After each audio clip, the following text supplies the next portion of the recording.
Good morning জয়নিতাই, Radhe Radhe বন্ধুরা। আবারও একটা রেসিপি নিয়ে হাজির হয়ে গেছি। আজকের কি বলতো, এই যে মাছ পরিষ্কার করে ধুয়ে নিয়েছি, পেঁয়াজ নিয়েছি, আদা রসুন কাঁচা লঙ্কা, ফোড়নের জন্য 5 ফোড়ন, শুকনো লঙ্কা আর এই ধনে পাতা।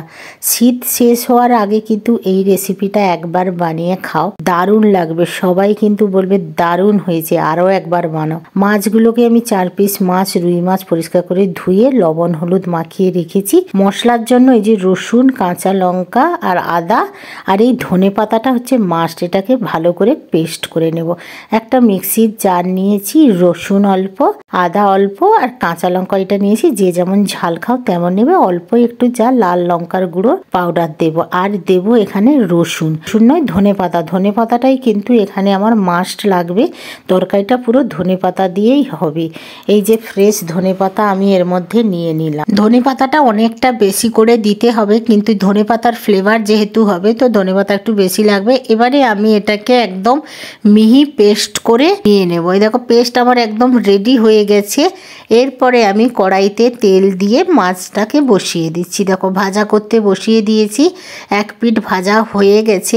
এরপরে সমস্ত মাছগুলোকে আমি সুন্দর করে ভাজা করে নেব। বেশি একদম কড়কড়িয়ে ভাজা করলে কিন্তু মাছের স্বাদটা একদম নষ্ট হয়ে যাবে, ছিবড়া টাইপের মাছ হয়ে যাবে। এই দেখো পরিষ্কার একদম 2 পিঠ করে ভালো করে ভাজা হয়ে গেছে মাছটা।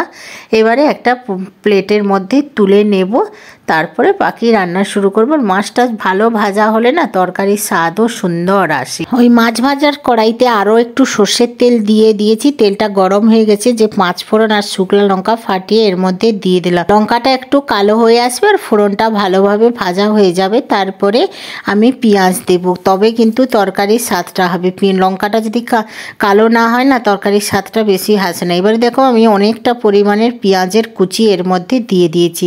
একটু আর তো কিছু বেশি পড়বে না, আলু ফালু কিচ্ছু দিচ্ছি না, শুধু পেঁয়াজ দিয়েই আর রসুন আর ধনে পাতা দিয়েই রান্না হচ্ছে। পেঁয়াজটাকে আমি ভালো করে একদম ভালো করে ভাজা করে নেব। দেখো অনেকটা কালারটা ধরে এসছে, সুন্দর কালার এসে আর বেশি পেঁয়াজটাকে ভাজবো না, তখন পেঁয়াজ একদম শক্ত হয়ে যাবে, মানে বেরেস্তার মতন হয়ে যাবে। এরপরে যে আমি যে বাটনাটা বেটে রেখেছি সেই পেস্টটা আমি দিয়ে দিলাম। দেখো কত সুন্দর কালার হয়েছে, একদম পুরো সবুজ সবুজ করছে, একটা ধনেপাতার গন্ধরও স্মেল ভালো বেরিয়েছে। এবারে সুন্দর করে মশলার সাথে আমি এটাকে মিশিয়ে নেব। এটাকে বেশি কষবো না, তাহলে আবার তেতো লাগবে বেশি মশলা রিচ করালে, কারণ শুধু ধনেপাতা আছে আর অল্প রসুন আর আদা আছে। এরপরে টমেটো দেবে না, টমেটো দিলে কিন্তু স্বাদটা আলাদা চেঞ্জ হয়ে যাবে, তখন ধনেপাতার ফ্লেভার একদম আসবে না। এরপরে দেখো কালারটা অনেকটা চেঞ্জ হয়ে আসছে সবুজ কালার থেকে। যখন একটু কালারটা ফেটবে তখন কিন্তু আমি বাকি জল, গরম জল ফল ওগুলো দেব। গরম জল ইউজ করবে ধনেপাতাতে। এবার এই তরকারিতে বেশি তো মশলা কিছু পড়ছে না, না আলু আছে সেদ্ধর কোনো নেই। এবারে একটু কালারের জন্য অল্প একটু লঙ্কার গুঁড়ো এখানে আমি অ্যাড করলাম, একটু অল্প হলুদের গুঁড়ো অ্যাড করলাম আর অল্প ঈষৎ একটু লবণ দিলাম, কারণ মাছ ভাজার সময় হলুদ আর লবণ দিয়েছিলাম তো, যার জন্য একটু কমই হলুদ দিচ্ছি। কোনো মশলা নেই, আবার লবণ হয়ে গেলে খেতে একদম বাজে লাগবে। আর এটা সর্ষের তেল দিয়ে রাঁধার চেষ্টা করবে, তাহলে তরকারির স্বাদও সুন্দর আসে।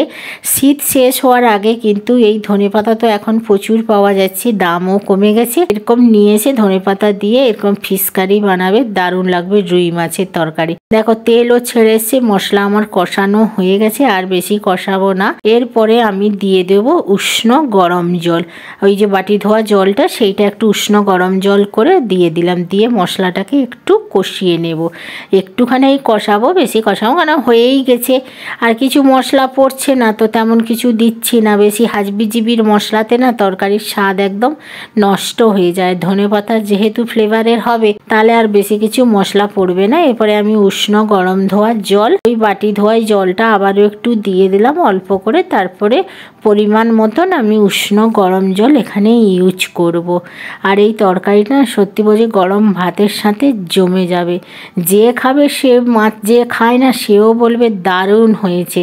আবারও একবার বানাও। সেই যে জলটা দিয়েছিলাম সেই জলটা শুকিয়ে গেছে আর তেলও ছেড়ে যাচ্ছে, আর বেশি না কষানোই ভালো। এরপরে আমি দিয়ে দেবো পরিমাণ মতন উষ্ণ গরম জল।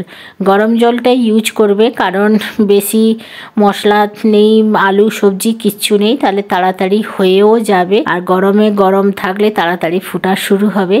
আর একটু জল দেব একটু মাছটাকে সেদ্ধ হওয়ার জন্য। আর কালারটা দেখেছো কত সুন্দর কালার এসছে। গরম মশলা দেবে না, তাহলে তরকারির স্বাদটা একদম গরম মশলার ফ্লেভার আসবে, তখন আর ধনে পাতার ফ্লেভার আসবে না। দেখো টকবক করে ফোটা শুরু হয়েছে আর তেলটা এক সাইডেই জমা হয়ে গেছে, আর দারুণ একটা স্মেল বেরোচ্ছে, মানে গন্ধটা বেরোচ্ছে, ধনে পাতার ফ্লেভারের গন্ধ বেরোচ্ছে। কুচনো ধনে পাতা তোমরা উপর থেকে দিতেও পারো, তাহলে আরো সুন্দর স্বাদ আসবে। এবারে যে ভাজা মাছটা 4 পিস ওটা আমি দিয়ে দিলাম, কারণ মাছটাকেও একটু সেদ্ধ হতে হবে আর ভিতরে একটু মশলাও তো ঢুকবে, কারণ বেশি তো আর জল দেবো না যে কোনো সবজি আছে যে ভালো করে সেদ্ধ করতে হবে। আর একটু দেখো রসাটা থকা থকা চলে এসছে, একটু চাপা দিয়ে 5-10 মিনিট ফুটিয়ে নিলেই আমার একদম রেডি হয়ে যাবে আজকের ধনে পাতার ফিশ কারি। কেমন লাগলো কমেন্ট করে অবশ্যই জানাবে। আর দেখো বেশি গ্রেভিও রাখছি না, অনেকটা গ্রেভি শুকিয়ে এসছে। কালারটা কেমন হয়েছে কমেন্ট করে জানাবে। তেমনই ভাতের সাথে কিন্তু সুস্বাদ হবে। গরম ভাতের সাথে একটা পেঁয়াজ, কাঁচা লঙ্কা, নেবু জমে যাবে। উপর থেকে একটু নেবুর রস দিয়েছিলাম, ওটা আমি মিস করে গেছি। তোমরা একটু নেবুর রস গ্যাসটা বন্ধ করে দিয়ে ভালো করে নাড়াচাড়া করে একটা পাত্রে ঢেলে নেবে। কালারটা কেমন হয়েছে কমেন্ট করে অবশ্যই জানাবে। তাহলে তোমরাও ধনেপাতা দিয়ে একবার এরকম ফিশ কারি বানিয়ে সবাইকে খাইয়ে তাক লাগিয়ে দিবে, যে সবাই বলবে দারুণ হয়েছে। তাহলে আজকের বিদায় নিলাম, আবার একটা নতুন ব্লগে দেখা হবে। ততদিন সবাই ভালো থাকবে, সুস্থ থাকবে, আর শীতের দারুণ দারুণ খাবার খেয়ে ফ্যামিলিকে এনজয় করাবে, নিজেরাও খাবে। সুন্দর করে খেয়ে শরীরের যত্ন নেবে, সবাইকে ভালো রাখবে, সুস্থ রাখবে। আর আমাকে কমেন্ট করে জানাবে যে কেমন লাগলো আজকের আমার ধনেপাতার ফিশ কারি। তাহলে আজকের মতন tata, bye bye, good night.